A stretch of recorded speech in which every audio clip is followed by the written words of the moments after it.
wasiirka wasaaradda gaashaandhigga saraakiil ka tirsan ciidanka xoogga dalka iyo sidoo kale saraakiisha Turkiga ee kulliyadda Turkisom ayaa garoonka diyaaradaha ee Aadan Cadde ku sii sagootiyay ururka lixaad ee guutada Gorgor ee kumaadooska xoogga dalka kuwaas oo tababar ku qaatay xarada Turkisom ee magaalada Muqdisho isla markaana tababar dheeraad ah ku soo qaadan doona dalka Turkiga. wasiirka wasaaradda gaashaandhigga Xasan Xuseen Xaaji ayaa goobjoog ka ahaa sagootinta ciidankani isla markaana tababarka ku soo qaadan doona dalka Turkiga. wasiirka ayaa la dardaarmay cutubkaasi tababarka ku soo qaadan doona dalka Turkiga isagoona ku bogaadiyay in ay qaataan cashirada iyo sidoo kale tababarada la siin doono.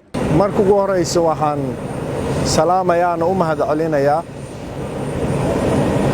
walaalaheen Turkiga iyo som oo noo diyaariyay noo kaalmeeyay tababarka ciidamadan.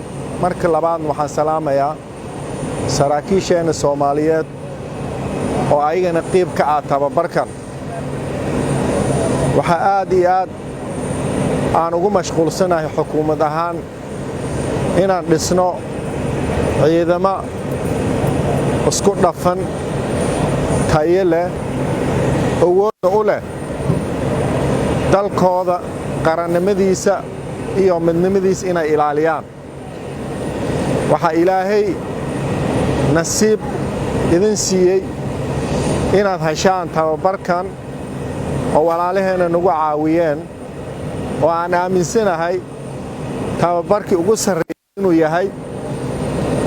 waxa aad iyo aad aan ugu mahadcelinaynaa walaalaheena iyo taliyaasha ciidamada xoogga dalka oo ayaguna tababarkan qayb ka ah juhdiga iyo waqtiga ay geliyeen.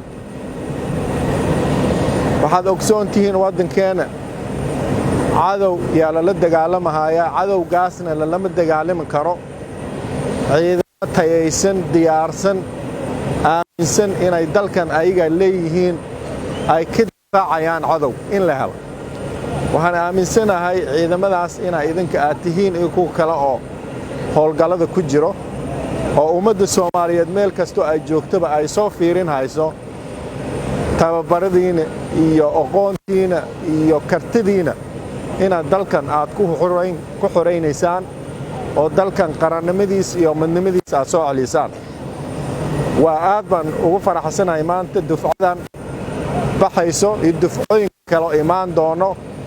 dawladda Soomaaliyeed waxay u taagan tahayna ka go'an tahay in ciidan qaran la helo oo isku dhafan oo waajibkiisa qaran gudanayo. waxaan tihiin qiibihii ugu horeeyay oo dhisidda ciidamada waana la idin sugayaa. insha Allah waxaan idinka rajaynaynaa markaad tagtaan tababarkii ugu wanaagsanaa inaad soo qaadataan, inaad soo diyaar garowdaan, in dalkiin dib ugu soo laabataan, dalkiina cadowga inaad ka xureysaan, ummaddiina inaad u adeegtaan. xulitaanka laydin soo xulay iyo shaqada laydin dhiibay waxaan u arkayaa inay tahay martaba dad badan gaari karin oo ilaahay idin nasiibay.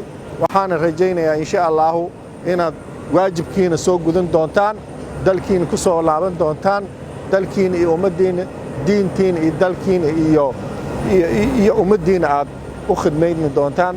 waan idin salaamayaa taliyaasha Turkisom iyo taliyaasha Soomaaliyeed oo halka jooga iyo taliyaha Gorgor asigana khaas ahaan ciidamadan ku shaqo leh kulligiina waa idin salaamayaa. dhanka kale saraakiil ka tirsan ciidanka xoogga dalka oo muddo tababar ku soo qaadanayay dalka Turkiga ayaa lagu soo dhaweeyay garoonka diyaaradaha ee magaalada Muqdisho. maxamed cali subriye warbaahinta ciidamada Muqdisho.